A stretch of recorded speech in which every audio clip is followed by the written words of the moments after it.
സംഭവമല്ല, ഇത് RSSന്റെ അജണ്ടയാണ്. RSS ഭരിക്കുന്ന എല്ലാ സംസ്ഥാനങ്ങളിലും സ്ത്രീകളും കുട്ടികളും പീഡിപ്പിക്കപ്പെടുകയാണ്. അമ്മയെയും പെങ്ങളെയും തിരിച്ചറിയാൻ പറ്റാത്ത രാഷ്ട്രീയ പ്രസ്ഥാനമായി RSS മാറിക്കൊണ്ടിരിക്കുന്നു. ഇങ്ങനെ ന്യൂനപക്ഷത്തിൽപ്പെട്ട പെൺകുട്ടികളെ തെരഞ്ഞെടുത്ത് RSS പീഡിപ്പിക്കുന്നത്, കൊല ചെയ്യുന്നത്, അതിന് പിന്നിൽ ഒരു അജണ്ടയുണ്ട്. ആ അജണ്ട ഈ രാജ്യത്തെ ന്യൂനപക്ഷ തീവ്രവാദ സംഘടനകളെ പ്രകോപിപ്പിക്കലാണ്. അങ്ങനെ പ്രകോപനം നടക്കുമ്പോ ഭൂരിപക്ഷ സമുദായത്തിന്റെ ഭാഗമായി നിന്ന് 2019 പൊതു തെരഞ്ഞെടുപ്പിനകത്ത് എങ്ങനെയെങ്കിലും വിജയിക്കാമെന്ന RSSന്റെ അജണ്ടയാണ് RSS രാജ്യത്ത് നടപ്പിലാക്കുന്നത്. അതിന്റെ പിറകെയാണ് നമ്മുടെ നാട്ടിലെ ചില ചെറുപ്പക്കാരെങ്കിലും പോയിട്ടുള്ളത്. ഞാൻ സൂചിപ്പിച്ചത്, ഈ കഴിഞ്ഞ 16-ാം തീയതി നമ്മുടെ നാട്ടിൻ പുറത്തൊരു ഹർത്താൽ നടന്നു. ആ ഹർത്താലിന്റെ ഭാഗമായിട്ട് ഹർത്താൽ നമ്മുടെ ജില്ലക്കകത്ത് നടപ്പിലാക്കിയത് മുസ്ലിം ലീഗാണ്, SDPI ആണ്, വെൽഫെയർ പാർട്ടിയെ പോലുള്ള ന്യൂനപക്ഷ തീവ്രവാദ സംഘടനകളാണ്.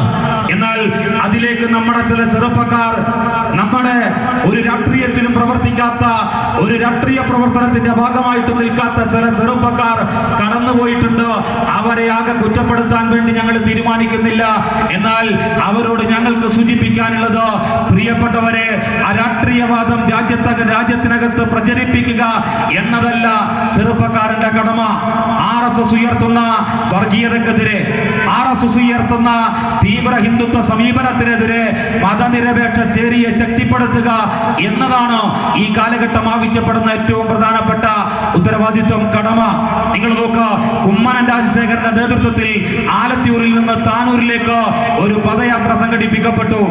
ഞങ്ങൾ ചോദിക്കട്ടെ, RSS പ്രതിരോധത്തിലായ ഒരു കാലത്ത് RSS വല്ലാതെ പ്രതിരോധത്തിലേക്ക് പോയപ്പോ 8 വയസ്സുള്ള പെൺകുട്ടിയെ പീഡിപ്പിച്ച് കൊലപ്പെടുത്തിയതിന്റെ വേദന ഈ രാജ്യത്ത് 132 കോടി വരുന്ന മനസാക്ഷിയുള്ള മുഴുവൻ മനുഷ്യരുടെയും നെഞ്ചിൽ ഒരു വിങ്ങലായിട്ട് മാറിയപ്പോ, RSSന്റെ നേതാക്കന്മാർ പുറത്തിറങ്ങാൻ മടി കാണിച്ചപ്പോ, RSSന്റെ നേതാക്കന്മാർ ചാനൽ ചർച്ചകളിൽ പങ്കെടുക്കാത്ത ഒരു കാലത്ത് RSSന്റെ പ്രവർത്തകരെ പുഴുത്ത പേപ്പട്ടിയെ കാണുന്നത് പോലെ രാജ്യത്തെ ജനം കാണുന്ന ഒരു സാഹചര്യത്തിൽ RSS പ്രതിരോധത്തിലായപ്പോ അവർക്കൊരു കൈസഹായം കൊടുത്ത് നിലയില്ലാ കയത്തിൽ നിന്ന് RSSനെ ഒന്ന് ഉയർത്തിക്കൊണ്ടുവരിക എന്ന പണിയാണ് ഇവിടുത്തെ ന്യൂനപക്ഷ തീവ്രവാദ സംഘടനകൾ എടുത്തത്. ഇത് വിശദീകരിക്കാൻ DYFI തീരുമാനിക്കുക. ഞങ്ങൾ ചോദിക്കട്ടെ, ഒരു പെൺകുട്ടി കാശ്മീരിൽ പീഡിപ്പിച്ച് കൊല ചെയ്യപ്പെട്ടെങ്കിൽ അത് ഈ രാജ്യത്ത് ഒറ്റപ്പെട്ട സംഭവമല്ല. അതാണ് ഗുജറാത്തിൽ സംഭവിക്കുന്നത്, അതാണ് ഹരിയാനയിൽ സംഭവിക്കുന്നത്, അതാണ് ഉത്തർപ്രദേശിൽ സംഭവിക്കുന്നത്, അതാണ് മധ്യപ്രദേശിൽ സംഭവിക്കുന്നത്. RSS ദളിത് വിരുദ്ധരാണ്, RSS ന്യൂനപക്ഷ വിരുദ്ധരാണ്, RSS മനുഷ്യവിരുദ്ധ സംഘടനയുടെ പേരാണ് രാഷ്ട്രീയ സ്വയം സേവക സംഘം. ഞങ്ങൾ ചോദിക്കട്ടെ, ഒരു മുസ്ലിം പെൺകുട്ടി പീഡിപ്പിച്ച് കൊല ചെയ്യപ്പെട്ടാൽ അതിനെ കൈകാര്യം ചെയ്യേണ്ടത് എങ്ങനെയാ? ഈ രാജ്യത്ത് മുസ്ലിമിനൊരു പ്രശ്നം ഉണ്ടായാൽ മുസ്ലിം മാത്രം കൈകാര്യം ചെയ്യണമെന്ന് ആരാ നിങ്ങളെ പഠിപ്പിച്ചത്? ഏത് രാഷ്ട്രീയമാണ്, ഏത് പ്രത്യയശാസ്ത്രമാണ് അങ്ങനെ പറഞ്ഞു വെച്ചത്? ഈ രാജ്യത്ത് ഹിന്ദുവിനൊരു പ്രശ്നമുണ്ടായാൽ അത് ഹിന്ദു മാത്രമാണോ കൈകാര്യം ചെയ്യേണ്ടത്? ഞങ്ങൾ സൂചിപ്പിക്കുന്നത്, ഈ രാജ്യത്ത് 85% ഹൈന്ദവ സമൂഹമുണ്ട്. ആ 85%-ൽ 5% പോലും പിന്തുണ RSS എന്ന നെറികെട്ട രാഷ്ട്രീയ പ്രസ്ഥാനത്തിനില്ല. ബാക്കി വരുന്ന 80% ഹിന്ദുക്കൾ ഈ രാജ്യത്ത് മതനിരപേക്ഷവാദികളാണ്. അവരെപ്പോലും എതിർചേരിയിൽ നിർത്തുന്ന തരത്തിൽ ഈ മലപ്പുറം ജില്ലയിലെത്തിയപ്പോ ആ വിഷയം എങ്ങനെയാ മുസ്ലിമിന്റെ മാത്രം വിഷയമായിട്ട് മാറിയത്? ഞങ്ങൾ ചോദിക്കട്ടെ, ആ പെൺകുട്ടിയുടെ വിഷയത്തിൽ കുറ്റപത്രം സമർപ്പിക്കാൻ തീരുമാനിച്ച പോലീസ് ഉദ്യോഗസ്ഥന്റെ പേരെന്താ? ആ പോലീസ് ഉദ്യോഗസ്ഥൻ, പ്രിയപ്പെട്ടവരെ, ഹിന്ദു സമുദായത്തിൽപ്പെട്ടയാളാണ്. ആ പെൺകുട്ടിക്ക് വേണ്ടി ഇന്നും കേസ് വാദിച്ചുകൊണ്ട് ഈ കേസ് CBI ഏൽപ്പിക്കാൻ പാടില്ല, കേസ് CBIക്ക് വിട്ടുകൊടുക്കാൻ പാടില്ല, ക്രൈംബ്രാഞ്ച് തന്നെ അന്വേഷിക്കണം. ഈ ഒരൊറ്റപ്പെട്ട കോടതിക്കകത്ത് രഹസ്യമായിട്ട് വിചാരണ നടക്കണം. അവിടത്തെ ആ പെൺകുട്ടിക്കും പെൺകുട്ടിയുടെ കുടുംബത്തിനുമൊക്കെ സുരക്ഷ ഏർപ്പാടാക്കണമെന്ന അതിപ്രധാനമായ വിധി സമ്പാദിച്ചതിന് വേണ്ടി കേസ് വാദിച്ച ദീപിക എന്ന് പറയുന്ന അഡ്വക്കറ്റ് ഹിന്ദു സമുദായത്തിൽപ്പെട്ടയാളാണ്. ഈ വിഷയം മാധ്യമ പ്രവർത്തകരാണ് പുറം ലോകത്തെ അറിയിച്ചത്. മുഹമ്മദ് യൂസഫ് തരിഗാമി കാശ്മീരിന്റെ നിയമസഭയിൽ അവതരിപ്പിച്ചതിന് ശേഷം രാജ്യത്തെ മാധ്യമ പ്രവർത്തകരാണ് നമ്മുടെ രാജ്യത്തെ ജനങ്ങളെ അറിയിച്ചത്. ആ മാധ്യമ പ്രവർത്തകരിൽ ബഹുഭൂരിപക്ഷവും മറ്റു സമുദായത്തിൽപ്പെട്ടവരായിരുന്നു. ഞങ്ങൾ ചോദിക്കുന്നത്, ആ വിഷയത്തെ നമ്മുടെ നാട്ടിലെ ജനം കണ്ടത് ജാതിക്കും മതത്തിനും രാഷ്ട്രീയത്തിനും അപ്പുറത്തല്ലേ? കേവലം 8 വയസ്സിൽ ഒരു പെൺകുട്ടി അനുഭവിച്ച വേദന, അതിന്റെ തീവ്രത മനസ്സിലാക്കാൻ പറ്റുന്ന മനുഷ്യരല്ലേ നമ്മുടെ രാജ്യത്ത് താമസിക്കുന്നത്? അങ്ങനെ മതത്തിനും ജാതിക്കും രാഷ്ട്രീയത്തിനും അപ്പുറം ആ വിഷയത്തെ ഇന്ത്യ രാജ്യം കൈകാര്യം ചെയ്യുമ്പോ പേടിച്ചു പോയ രാഷ്ട്രീയ പ്രസ്ഥാനം ഏതാ? ആ പേടിച്ചു പോയ രാഷ്ട്രീയ പ്രസ്ഥാനത്തിന്റെ പേര് RSS എന്നാണ്. അപ്പോഴാണ് ആ വിഷയം മലപ്പുറത്തെത്തിയപ്പോ മലപ്പുറത്ത് ആ വിഷയം മുസ്ലിമിന്റെ മാത്രം വിഷയമായിട്ട് മാറിയത്. ഞങ്ങൾ സൂചിപ്പിക്കുന്നത്, കുമ്മനം രാജശേഖരനെ പോലെ ഒരു വർഗീയവാദി ഈ കേരളത്തിൽ ചുരുക്കം ചില വർഗീയ കലാപങ്ങൾ മാത്രമാണ് സംഘടിപ്പിക്കപ്പെട്ടിട്ടുള്ളത്. എന്നാൽ പ്രിയപ്പെട്ടവരെ, ആ വർഗീയ കലാപങ്ങൾക്കൊക്കെ പിറകിൽ കുമ്മനം രാജശേഖരൻ എന്ന വർഗീയവാദിയുടെ ബുദ്ധി ഉണ്ടായിരുന്നു. അത്തരം ഒരാൾ താനൂരിൽ നിന്ന് ആലത്തൂരിൽ നിന്ന് താനൂരിലേക്ക് ഒരു ജാഥ നടത്താൻ സാഹചര്യം ഉണ്ടാക്കിയത് ഇവിടത്തെ ന്യൂനപക്ഷ തീവ്രവാദി സംഘടനകളാണ്. മുസ്ലിം ലീഗാണ്, SDP ആണ്, വെൽഫെയർ പാർട്ടിക്കാരാണ്. നിങ്ങൾ ഇവിടുത്തെ മുസ്ലിം സമുദായത്തോട് മാപ്പ് പറയണം. അതാ ഞങ്ങൾക്ക് ആവശ്യപ്പെടാനുള്ളത്. നിങ്ങൾ ഈ നാട്ടിലെ മുസ്ലിം സമുദായത്തോട് മാപ്പ് പറയണം. എന്തുകൊണ്ടാണ് ഞങ്ങൾ അങ്ങനെ സൂചിപ്പിക്കുന്നത്? മലപ്പുറം ജില്ല നിങ്ങൾ കരുതുന്ന പോലെയല്ല. ഈ ജില്ലക്കകത്ത് മുസ്ലിങ്ങളാണ് ഭൂരിപക്ഷം. എന്നാൽ ഈ ജില്ലയിലെ ഭൂരിപക്ഷം വരുന്ന മുസ്ലിം സമുദായക്കാർ വലിയ മതനിരപേക്ഷത ഉയർത്തിപ്പിടിക്കുന്നവരാണ്. ഈ നാട്ടിൽ ചില വിഷജന്തുക്കളുണ്ട്. അതിൽ SCPI-കാരനുണ്ട്, അതിൽ വെൽഫെയർ പാർട്ടിക്കാരനുണ്ട്, അതിൽ മുസ്ലിം ലീഗുകാരനുണ്ട്. ഇവരെ മാറ്റി നിർത്തിയാൽ ഈ ജില്ലക്കകത്ത് വരുന്ന ഭൂരിപക്ഷം മുസ്ലിം സഹോദരന്മാർ ഉയർന്ന മതനിരപേക്ഷത ഉയർത്തിപ്പിടിക്കുന്നവരാണ്. ഞങ്ങൾ DYFI-ക്കാർ മലപ്പുറത്തിന്റെ ചരിത്രം പഠിച്ചവരാ. ഈ സ്വാതന്ത്ര്യാനന്തര ഇന്ത്യയുടെ ചരിത്രത്തിൽ ഒരു വർഗീയ കലാപം പോലും റിപ്പോർട്ട് ചെയ്യപ്പെടാത്ത ജില്ലയാണ് പ്രിയപ്പെട്ടവരെ ഈ മലപ്പുറം ജില്ല. സ്വാതന്ത്ര്യാനന്തര ഇന്ത്യയുടെ ചരിത്രത്തിൽ ഒരു വർഗീയ കലാപം പോലും മുസ്ലിം ഭൂരിപക്ഷ ജില്ലയായ ഈ മലപ്പുറത്ത് ഉണ്ടായിട്ടില്ല. ലോകത്താദ്യമായി ബാലറ്റ് പേപ്പറിലൂടെ ഒരു കമ്മ്യൂണിസ്റ്റ് ഗവൺമെന്റ് ഈ കേരളത്തിൽ അധികാരം ഏറ്റെടുക്കാൻ തീരുമാനിച്ചപ്പോ ആ കമ്മ്യൂണിസ്റ്റ് ഗവൺമെന്റിന്റെ മുഖ്യമന്ത്രിയായി സത്യപ്രതിജ്ഞ ചെയ്ത ഏലംകുളം അനക്കൽ ശങ്കരൻ നമ്പൂതിരിപ്പാടിന് ജന്മം കൊടുത്ത ജില്ലയുടെ പേരാണ് പ്രിയപ്പെട്ടവരെ മലപ്പുറം ജില്ല. ഞാനും നിങ്ങളും സംസാരിക്കുന്നത് മലയാളമാണ്. നമ്മളെ മലയാളം പഠിപ്പിച്ച മലയാളികളെ മലയാളം പഠിപ്പിച്ച ഭാഷാപിതാവിന്റെ ജന്മം കൊണ്ട്, തുഞ്ചത്തെഴുത്തച്ഛന്റെ ജന്മം കൊണ്ട് അനുഗ്രഹീതമായ ജില്ലയുടെ പേരാണ് പ്രിയപ്പെട്ടവരെ മലപ്പുറം ജില്ല. ഒരു കാലഘട്ടത്തിൽ ഈ രാജ്യത്തെ ഈ നാട്ടിലെ പാവപ്പെട്ടവൻ വല്ലാതെ പ്രയാസപ്പെടുമ്പോ പാട്ടബാക്കി എന്ന നാടകം രചിച്ചുകൊണ്ട് വിപ്ലവത്തിന് നേതൃത്വം കൊടുത്ത കമ്മ്യൂണിസ്റ്റ് പാർട്ടിയുടെ രൂപീകരണം നടക്കുമ്പോ ആദ്യകാല നേതാക്കളിൽപ്പെട്ട K. ദാമോദരന് ജന്മം കൊടുത്ത ജില്ലയുടെ പേരാണ് മലപ്പുറം ജില്ല. എടശ്ശേരിയും മേൽപ്പത്തൂരും പൂന്താനവും ഉൾപ്പെടെ അള്ള പടച്ച ഭൂമിക്ക് നികുതി ചോദിക്കാൻ നീയാരടാ എന്ന് ബ്രിട്ടീഷ് ഗവൺമെന്റിന്റെ മുഖത്ത് നോക്കി ചോദിച്ച വെളിയങ്കോട് ഉമ്മർ ഖാസിക്ക് ജന്മം കൊടുത്ത ജില്ലയാണ് പ്രിയപ്പെട്ടവരെ ഈ മലപ്പുറം ജില്ല. ഉജ്ജ്വലമായ സാമ്രാജ്യത്വ വിരുദ്ധ പോരാട്ടങ്ങൾക്ക് നേതൃത്വം കൊടുത്ത വാരിയംകുന്നത്ത് കുഞ്ഞഹമ്മദാജിക്ക് ജന്മം കൊടുത്ത ജില്ലയുടെ പേരാണ് പ്രിയപ്പെട്ടവരെ ഈ മലപ്പുറം ജില്ല.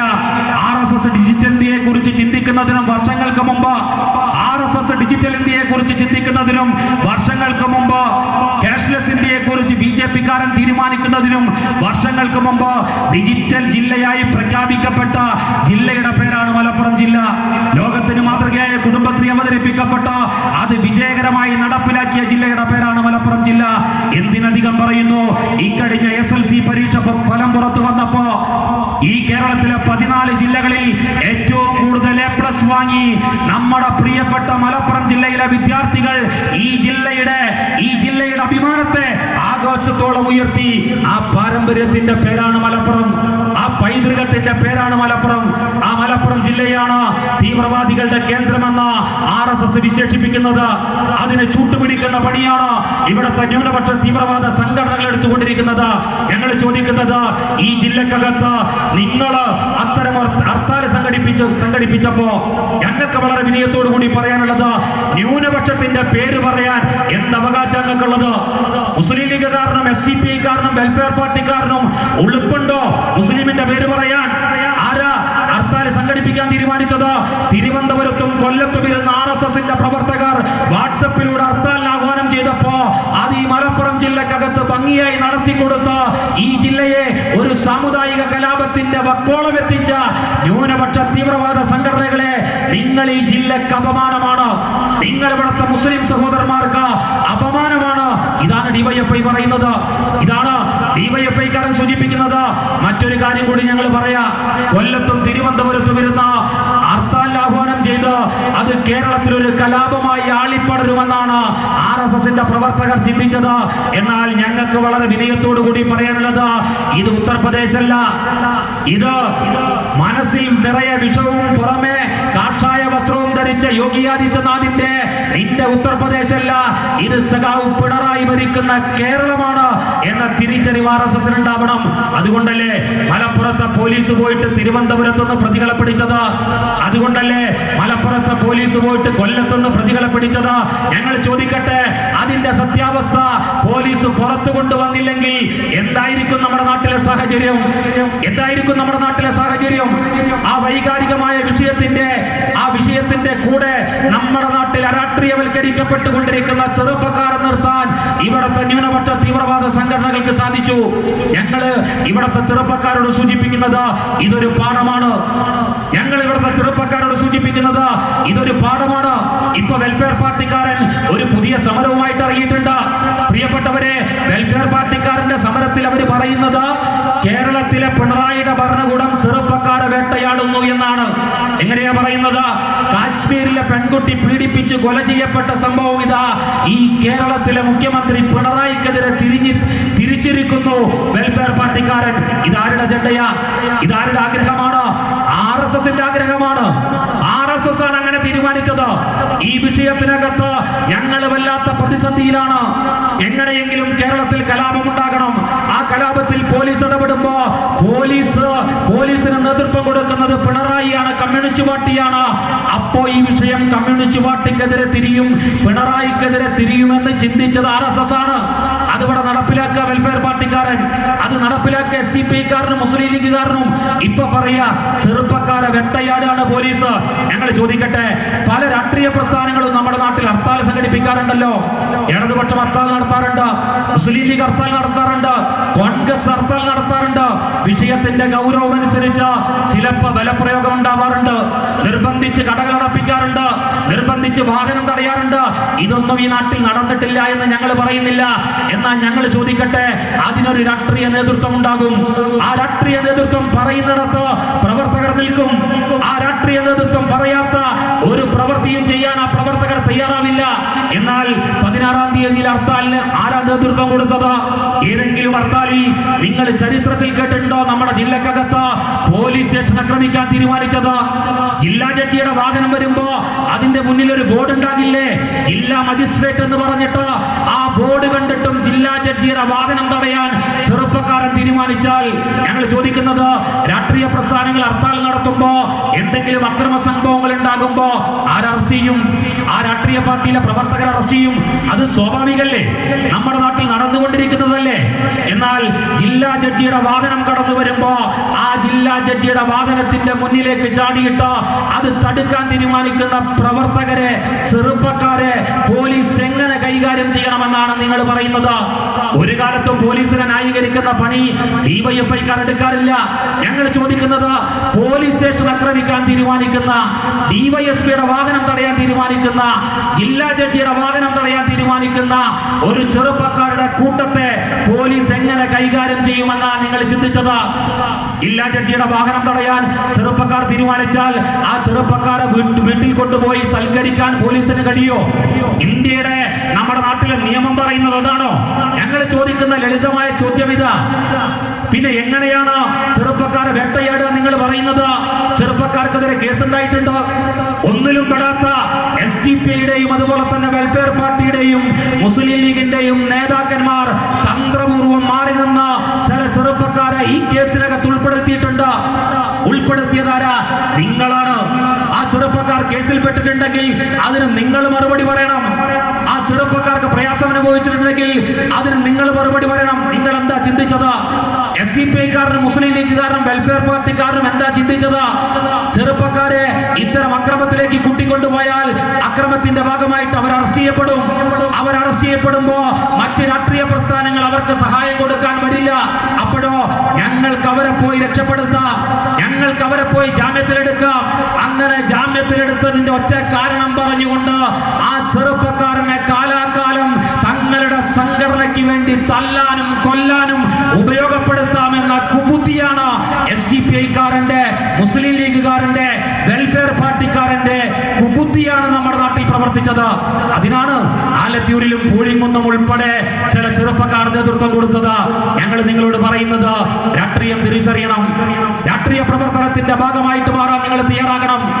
ഞങ്ങൾ സൂചിപ്പിക്കുന്നത് രാഷ്ട്രീയ പ്രവർത്തനത്തിന്റെ ഭാഗമായി അരാഷ്ട്രീയവാദികൾ ഉയർത്തിക്കൊണ്ടുവന്ന സമരത്തിന്റെ ഭാഗമായി ഒരവകാശവും നേടിയെടുത്ത ചരിത്രം ഈ കേരളത്തിന് പറയാനില്ല.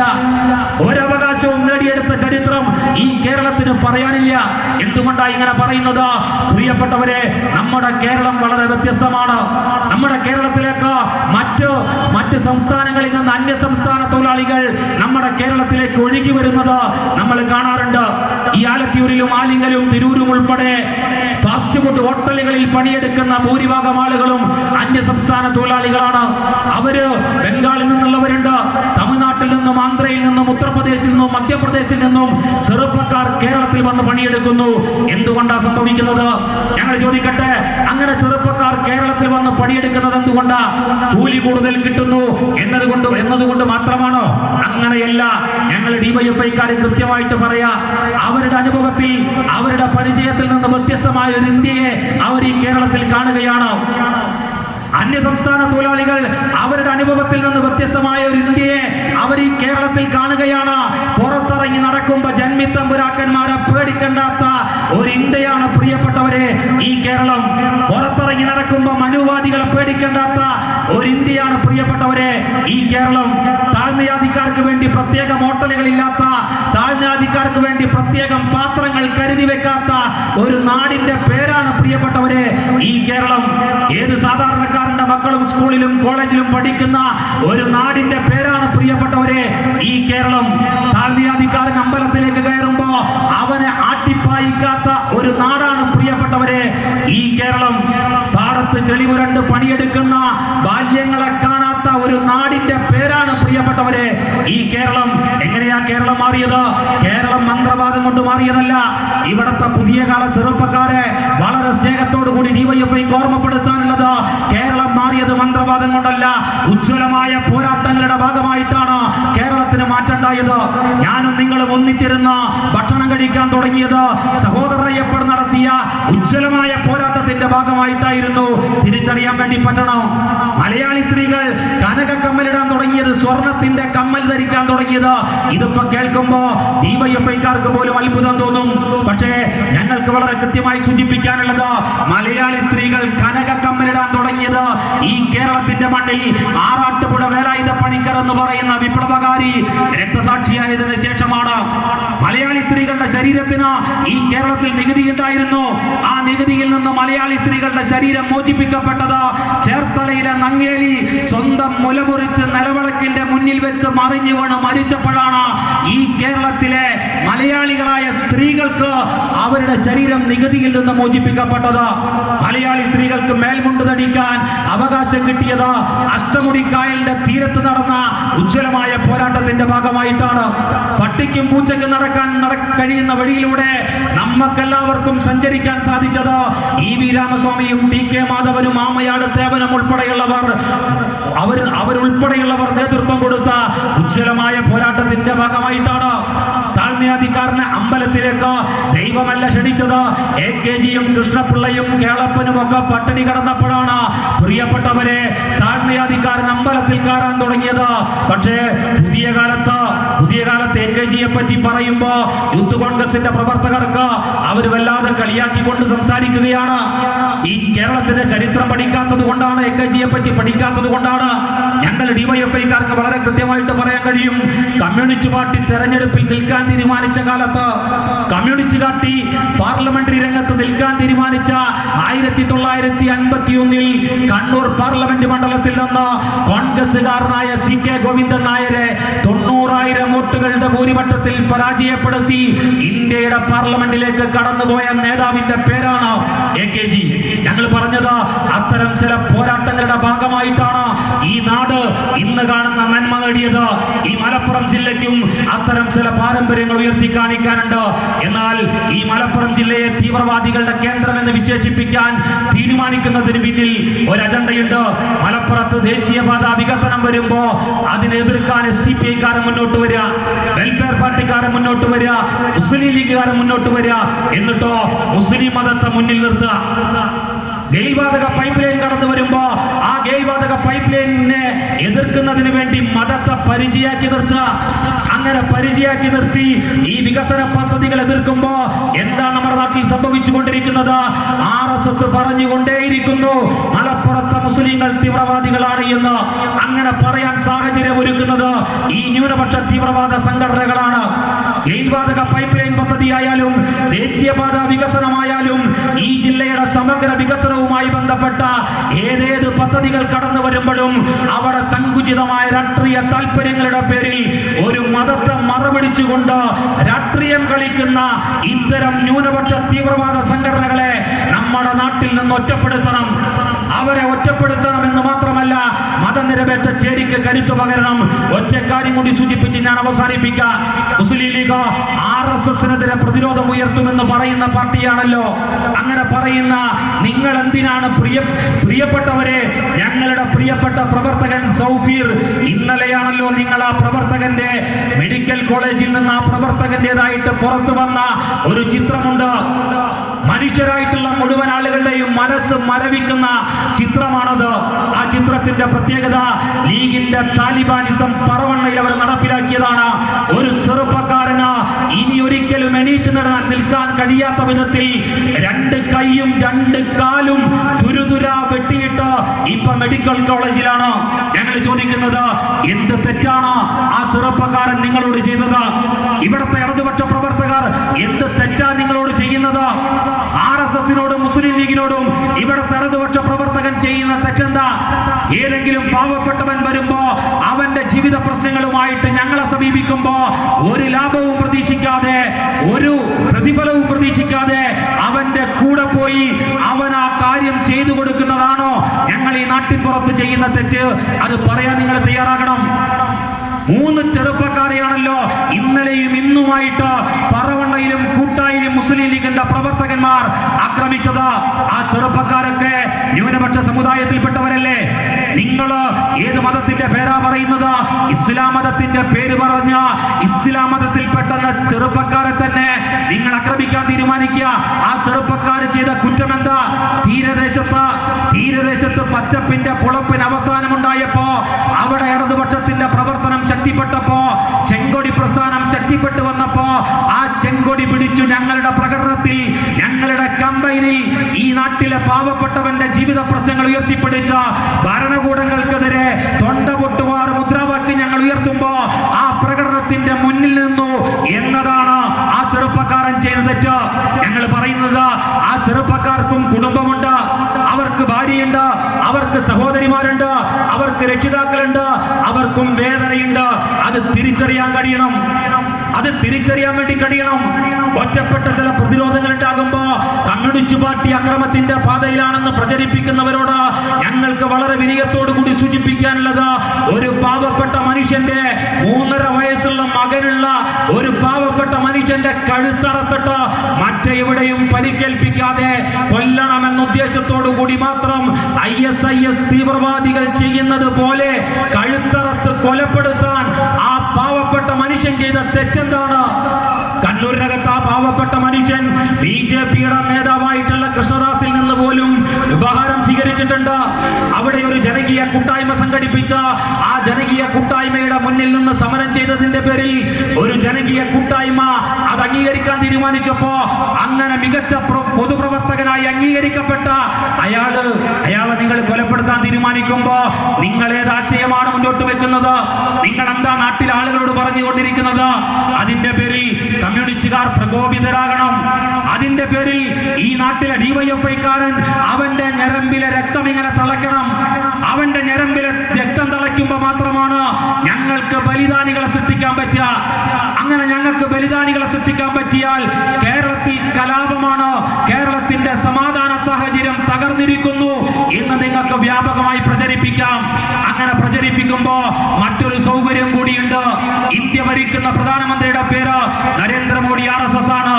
ഇന്ത്യ ഭരിക്കുന്ന രാഷ്ട്രപതിയുടെ പേര് രാംനാഥ് കോവിന്ദ് RSS ആണ്.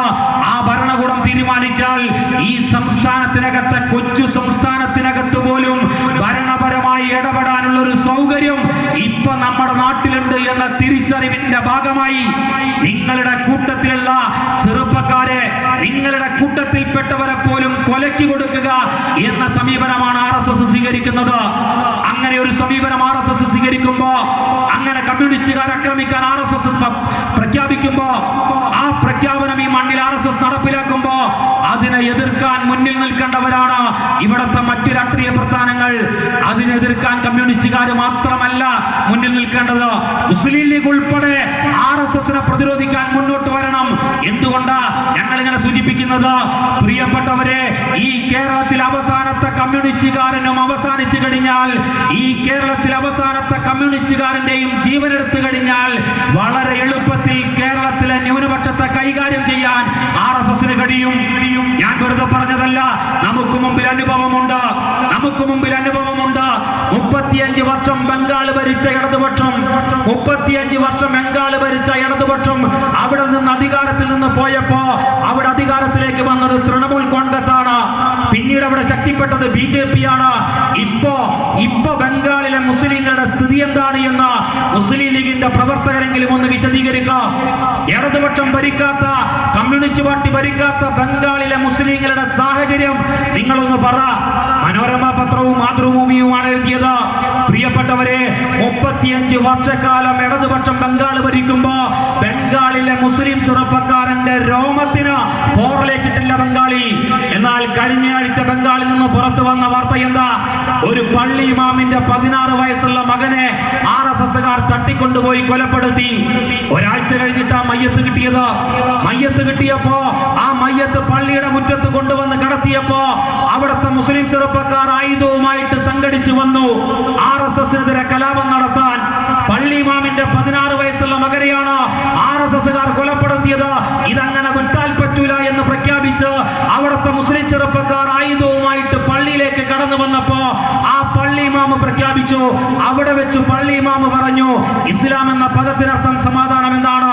ഇസ്ലാം പറഞ്ഞത് സാഹോദര്യത്തെ കുറിച്ചാണ്. ഇസ്ലാം പറഞ്ഞത് കാരുണ്യത്തെ കുറിച്ചാണ്. ഇസ്ലാം പറഞ്ഞത് സ്നേഹത്തെ കുറിച്ചാണ്. എന്റെ മകൻ നഷ്ടപ്പെട്ടത് എന്റെ മാത്രം നഷ്ടമാണ്. അതൊരു നാടിന്റെ വേദനയാക്കി നിങ്ങൾ മാറ്റരുത്. അതിന്റെ പേരിൽ ഈ നാട്ടിൽ കലാപം ഉണ്ടാകരുത്. അങ്ങനെ കലാപം നിങ്ങൾ ഉണ്ടാക്കാൻ തീരുമാനിച്ചാൽ എനിക്ക് ഈ പള്ളിയും നാടും വിട്ട് പോകേണ്ടി വരുമെന്ന് ഒരു പള്ളി ഇമാമിന് ബംഗാളിൽ പ്രഖ്യാപിക്കേണ്ടി വന്നത് ഇടതുപക്ഷം ഭരിക്കാത്ത ബംഗാളിലാണ്. തിരിച്ചറിയാൻ പറ്റണം നിങ്ങൾക്ക്. ബംഗാളിന്റെ ആകാശത്ത് നിന്ന് ചുവന്ന കൊടി മാറിയിട്ട് അവിടെ കാവിക്കൊടി പാറാൻ തുടങ്ങിയപ്പോ ന്യൂനപക്ഷത്തിൽപ്പെട്ടവനെ ജീവിക്കാൻ പറ്റാത്ത സംസ്ഥാനത്തിന്റെ പേരായി ബംഗാൾ മാറിയിരിക്കുന്നു. നമ്മുടെ മുന്നിലുള്ള അനുഭവമാണ്. 25 വർഷത്തെ ഭരണം അവസാനിപ്പിച്ച ത്രിപുരയിൽ നിന്ന് മണിക് സർക്കാർ എന്ന് പറയുന്ന മഹാനായ മുഖ്യമന്ത്രി ഈ ഇന്ത്യ രാജ്യത്ത് ഏറ്റവും മികച്ച മുഖ്യമന്ത്രിമാരിൽ ഒരാളായി. ഈ രാജ്യത്തെ ഭരണകൂടം അംഗീകരിച്ച മുഖ്യമന്ത്രി. ആ മുഖ്യമന്ത്രിയുടെ ഭരണം അവസാനിപ്പിച്ച് BJP ഭരണം ഏറ്റെടുത്തപ്പോ ഈ മലപ്പുറം ജില്ലയിൽ പോലും മുസ്ലിം ലീഗുകാർ ആഹ്ലാദ പ്രകടനം നടത്തിയല്ലോ. RSS ത്രിപുര ഭരിക്കുമ്പോ ഇടതുപക്ഷത്തിന് അധികാരം നഷ്ടപ്പെട്ടപ്പോ മുസ്ലിം ലീഗിന്റെ പച്ചക്കൊടി പിടിച്ച് ആഹ്ലാദ പ്രകടനം സംഘടിപ്പിച്ചു നമ്മുടെ മലപ്പുറം ജില്ലയിൽ പോലും. എന്നാൽ ഞങ്ങൾ ചോദിക്കട്ടെ, ഇപ്പോ 25 വർഷത്തെ ഭരണം അവസാനിപ്പിച്ച് ഇടതുപക്ഷം പോയി RSS ഭരണത്തിലേക്ക് വന്ന സമയത്ത് ഇപ്പോ ത്രിപുരക്കകത്ത് മുസ്ലിങ്ങളുടെ സ്ഥിതി എന്താണ് ഒന്ന് വിശദീകരിക്കാൻ തയ്യാറാവ്. 25 വർഷം ത്രിപുരയിലെ ഏതെങ്കിലും മുസ്ലിം ചെറുപ്പക്കാർ, ഏതെങ്കിലും ദളിത് വിഭാഗത്തിൽപ്പെട്ടവർ ആ നാട്ടിനകത്ത് ഏതെങ്കിലും ഒരു കലാപം നടന്നതായിട്ട് ഏതെങ്കിലും വലതുപക്ഷ മാധ്യമങ്ങൾക്കെങ്കിലും നമ്മുടെ നാട്ടിൽ റിപ്പോർട്ട് ചെയ്യാൻ പറ്റിയിട്ടുണ്ടോ? മനോരമയ്ക്ക് റിപ്പോർട്ട് ചെയ്യാൻ കഴിഞ്ഞോ? മാതൃഭൂമിക്ക് റിപ്പോർട്ട് ചെയ്യാൻ കഴിഞ്ഞോ? മാധ്യമത്തിൽ റിപ്പോർട്ട് ചെയ്യാൻ കഴിഞ്ഞോ? പോട്ടെ, ചന്ദ്രികക്കെങ്കിലും പറയാൻ പറ്റിയോ? 25 വർഷക്കാലം മണിക് സർക്കാർ ത്രിപുരക്കകത്ത് മുഖ്യമന്ത്രിയായിരിക്കുമ്പോ, ഇടതുപക്ഷത്തിന്റെ മുഖ്യമന്ത്രിമാർ ത്രിപുര ഭരിക്കുമ്പോ അവിടെ ഒരു കലാപമുണ്ടായി എന്ന്. എന്നാൽ 2-3 ആഴ്ച പിന്നിടുന്നു RSSന്റെ ഭരണം വന്നിട്ട്. ഇപ്പൊ ത്രിപുരയിൽ BHP പ്രഖ്യാപിച്ചിരിക്കുന്നു. വിശ്വ ഹിന്ദു പരിഷത്ത് ത്രിപുരയിൽ പ്രഖ്യാപിക്കുകയാണ്, ഇനി ത്രിപുരയിൽ മുസ്ലിങ്ങൾക്ക് ജീവിക്കണമെങ്കിൽ ഇന്ത്യൻ പൗരന്മാരാണെന്ന് തെളിയിക്കുന്ന സർട്ടിഫിക്കറ്റ് ഹാജരാക്കണം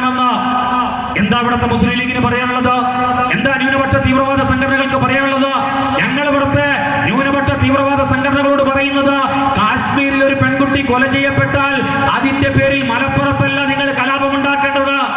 നിങ്ങൾ കലാപമുണ്ടാക്കേണ്ടത് മലപ്പുറത്തല്ല. SDPI ചെറിയ സംഘടനയല്ല. കാശ്മീരിലും വേരോട്ടമുള്ള സംഘടനയുടെ പേരാണ് SDPI.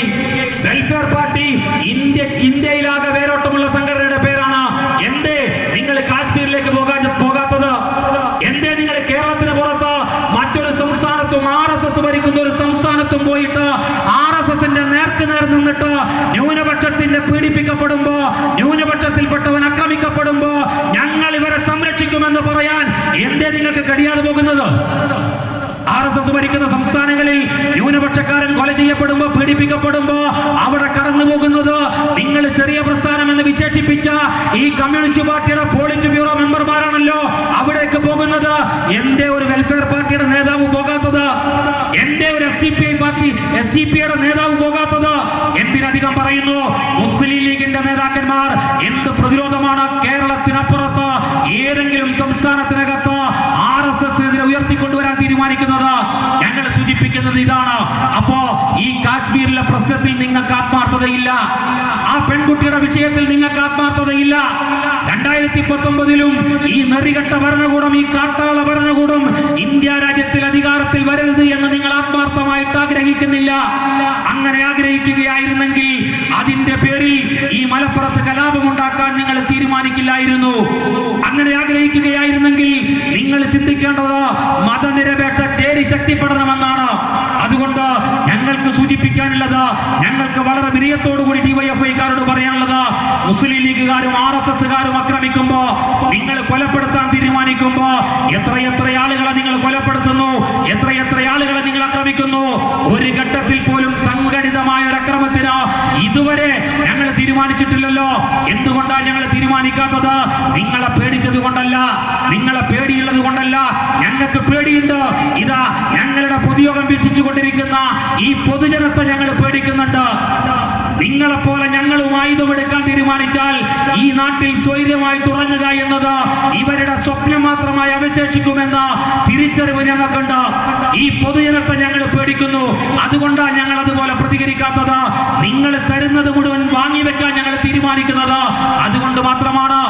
മറ്റൊരു കാര്യം കൂടി അതിലുണ്ട്, മറ്റൊരു വിഷയം കൂടി അതിലുണ്ട്. ഞങ്ങളുടെ പ്രിയപ്പെട്ട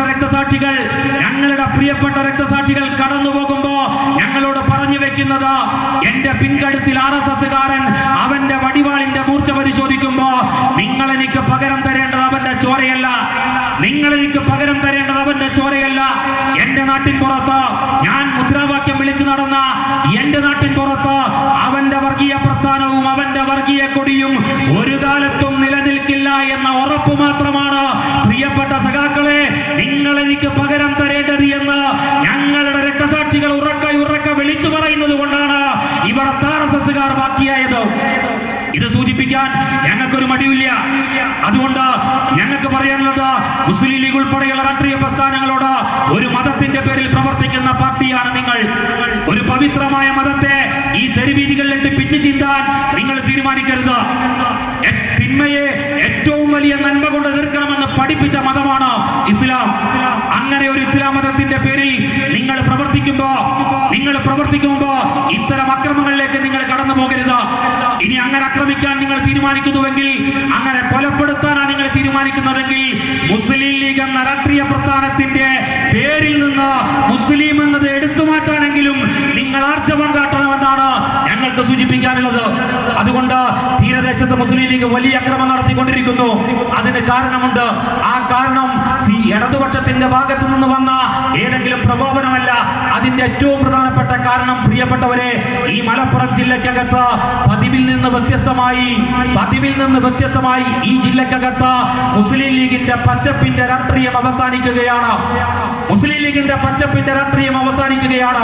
DYFIക്കാർ, ചെറുപ്പക്കാർ, വിദ്യാർത്ഥി പ്രസ്ഥാനക്കാർ ഈ ജില്ലയുടെ രാഷ്ട്രീയം ചുവപ്പാണെന്ന് പ്രഖ്യാപിച്ചിരിക്കുന്നു. ഒരു കാലത്ത് ഞങ്ങളുടെ പ്രിയപ്പെട്ട നേതാവ്, ലോക തൊഴിലാളി വർഗത്തിന്റെ ദത്തുപുത്രൻ സഖാ VMS ഒരു കാലത്ത് പ്രഖ്യാപിച്ചു, ഈ മലപ്പുറം ജില്ലയിൽ ഇപ്പോ ഈ ജില്ലക്കകത്ത് ഞങ്ങളുടെ പ്രസ്ഥാനത്തിന് വലിയ വേരോട്ടമില്ല, ഞങ്ങളുടെ ചുവപ്പിന്റെ രാഷ്ട്രീയത്തിന് സ്വീകാര്യതയില്ല. എന്നാൽ ഞാനൊരു കാര്യം വ്യക്തമായിട്ട് പറയാം, ഞങ്ങൾ ഈ ജില്ലയിൽ ഒരു യൂണിവേഴ്സിറ്റി സ്ഥാപിക്കുകയാണ്, ഞങ്ങൾ ഈ ജില്ലയിൽ ചില കോളേജുകൾ ഉണ്ടാക്കുകയാണ്, ഞങ്ങൾ ഈ ജില്ലയിൽ ചില സ്കൂളുകൾ ആരംഭിക്കുകയാണ്. ആ യൂണിവേഴ്സിറ്റിയിൽ നിന്ന്, ആ കോളേജിൽ നിന്ന്, ആ സ്കൂളിൽ നിന്ന് കുട്ടികൾ പഠിച്ചിറങ്ങട്ടെ. അവർ ഈ ജില്ലയുടെ രാഷ്ട്രീയം തീരുമാനിക്കുമെന്ന് മഹാനായ EMS കാലങ്ങൾക്ക് മുമ്പ് പറഞ്ഞത് ഇതാ പ്രിയപ്പെട്ടവരെ 2018 ഈ മലപ്പുറത്തിന്റെ മണ്ണിൽ യാഥാർത്ഥ്യമായിരിക്കുന്നു. മലപ്പുറത്ത് ഭൂരിപക്ഷം കോളേജുകൾ, ഭൂരിപക്ഷം സ്കൂളുകൾ, ഭൂരിപക്ഷം യൂണിവേഴ്സിറ്റികൾ എല്ലായിടത്തും സ്വാതന്ത്ര്യം, ജനാധിപത്യം, സോഷ്യലിസം എന്ന് ആലേഖനം ചെയ്ത SFIയുടെ കൊടിവാറുന്ന കാഴ്ചയാണ് നമ്മൾ കണ്ടുകൊണ്ടിരിക്കുന്നത്. മലപ്പുറത്തിന്റെ രാഷ്ട്രീയം, ചെറുപ്പക്കാരുടെ രാഷ്ട്രീയം, വിദ്യാർത്ഥികളുടെ രാഷ്ട്രീയം, ഞങ്ങൾ ചുവപ്പിനെ പ്രണയിക്കുന്നു എന്ന് അവർ പ്രഖ്യാപിക്കുകയാണ്. ഞാൻ നിന്ന് സംസാരിക്കുന്നതിന്റെ തൊട്ടപ്പുറത്ത് മലയാളം സർവകലാശാല മുകളിൽ പാറുന്ന കൊടി SFIയുടെ കൊടിയാണ്. അതിന്റെ തൊട്ടപ്പുറത്ത് തുഞ്ചൻ മെമ്മോറിയൽ ഗവൺമെന്റ് കോളേജ്, അവിടെ ഭരിക്കുന്നത് SFI ആണ്. അതിന്റെ തൊട്ടപ്പുറത്ത് മൗലാന കോളേജ്, അതിന്റെ നടത്തിപ്പുകാരനാരാണെന്ന് ഞാൻ നിങ്ങളോട് സൂചിപ്പിക്കേണ്ടതില്ല. മൗലാന കോളേജിന്റെ മുകളിൽ പാറുന്നത് SFIയുടെ കൊടിയാണ്. താനൂരിലെ ഗവൺമെന്റ് കോളേജ് പാറുന്നത് SFIയുടെ കൊടിയാണ്. തിരൂരിൽ സീതി സാഹിബിന്റെ പേരിൽ, മുസ്ലിം ലീഗിന്റെ നേതാവിന്റെ പേരിൽ സ്ഥാപിക്കപ്പെട്ട കോളേജിൽ പാറുന്നത്, ആ പോളിടെക്നിക്കിന്റെ നെറുകയിൽ പാറുന്നത് സ്വാതന്ത്ര്യം, ജനാധിപത്യം, സോഷ്യലിസം എന്നാലേഖനം ചെയ്ത SFIയുടെ കൊടിയാണ്. തവനൂരിലെ ഗവൺമെന്റ് കോളേജ് ഭരിക്കുന്നത് SFI ആണ്. തവനൂരിലെ കാർഷിക കോളേജിൽ 27 വർഷത്തിന് ശേഷം SFI ഭരണം തിരിച്ചു പിടിച്ചിരിക്കുന്നു. കാലിക്കറ്റ് യൂണിവേഴ്സിറ്റി ഭരിക്കുന്നത് SFI ആണ്. എന്തിനധികം പറയുന്നു, MSF എന്ന വിദ്യാർത്ഥി സംഘടനയെ മലപ്പുറം ജില്ലയിൽ മരവിപ്പിക്കാൻ ഒരു കാരണമുണ്ടായി. ഈ ജില്ലക്കകത്ത് ഇതുവരെ കാലാകാലങ്ങളായി മലപ്പുറത്ത് MSF മാത്രം കുത്തകയാക്കി വെച്ച യൂണിവേഴ്സിറ്റിയിലെ മലപ്പുറം ജില്ലാ എക്സിക്യൂട്ടീവ് മെമ്പർ സ്ഥാനത്തേക്ക് SFIയുടെ ജില്ലാ കമ്മിറ്റി മെമ്പറായ തട്ടമിട്ട തൻസിഹ എന്ന പെൺകുട്ടി SFIയുടെ കൊടി പിടിച്ച് കടന്നു കയറിയ കാലമാണ് പ്രിയപ്പെട്ടവരെ ഈ 2018. ഇതാണ് മുസ്ലിം ലീഗിന്റെ ബേജാറിന് കാരണം. ഇതാണ് മുസ്ലിം ലീഗിന്റെ ബേജാറിന് കാരണം. ഈ ബേജാറ് കൊണ്ടാണ് മുസ്ലിം ലീഗ് തീരദേശത്ത് അക്രമം നടത്തുന്നത്. അക്രമത്തിലൂടെയാണ് ഇനി ഈ ജില്ലക്കകത്ത് നഷ്ടപ്പെട്ട സ്വാധീനം തിരിച്ചു പിടിക്കാൻ കഴിയുകയുള്ളൂ എന്ന തിരിച്ചറിവിലേക്ക് മുസ്ലിം ലീഗ് വരികയാണ്. ഞങ്ങൾ പറയുന്നത് അപകടകരമായ രാഷ്ട്രീയമാണ്. അപകടകരമായ രാഷ്ട്രീയത്തിനാണ് നിങ്ങൾ നേതൃത്വം കൊടുക്കുന്നത്. ഇത് അവസാനിപ്പിക്കണം. നമ്മുടെ നാട്ടിനകത്ത് ആരും ആക്രമിക്കപ്പെട്ടുകൂടാ, ആരും ആക്രമിക്കപ്പെട്ടുകൂടാ. ഞങ്ങൾ ആക്രമിക്കപ്പെടാൻ പാടില്ല, അപ്പൊ നിങ്ങളും ആക്രമിക്കപ്പെടില്ല. ഈ നിലപാട് DYFI ഉയർത്തിപ്പിടിക്കുകയാണ്. അതുകൊണ്ട് നാടിന്റെ സമാധാന അന്തരീക്ഷം കാത്തു സൂക്ഷിക്കാൻ, ഈ നാട്ടിനെ വർഗീയ തീവ്രവാദ സംഘടനകൾക്ക് വിട്ടുകൊടുക്കാതിരിക്കാൻ പ്രിയപ്പെട്ടവരെ, ഈ നാട്ടിൽ കഴിഞ്ഞ കാലത്ത് കഴിഞ്ഞതുപോലെ, കഴിഞ്ഞ കാലത്ത് ജീവിച്ചതുപോലെ നമുക്കിനിയും ജീവിക്കാൻ കഴിയണം. നമ്മുടെ മുന്നിൽ വന്നിരിക്കുന്നവന്റെ പേര് നമ്മൾ ചോദിക്കാറുണ്ട്, അവന്റെ മതമോ അവന്റെ ജാതിയോ നമ്മൾ ചോദിക്കാറില്ല.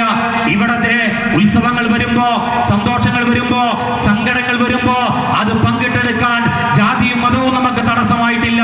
പട്ടിണിക്ക് മുമ്പിൽ മതം ഒരു പ്രശ്നമല്ല, ദാരിദ്ര്യത്തിന് മുമ്പിൽ മതം ഒരു പ്രശ്നമല്ല, തൊഴിലില്ലായ്മയ്ക്ക് മുമ്പിൽ മതം ഒരു പ്രശ്നമല്ല, വിലക്കയറ്റത്തിന് മുമ്പിൽ മതം ഒരു പ്രശ്നമല്ല.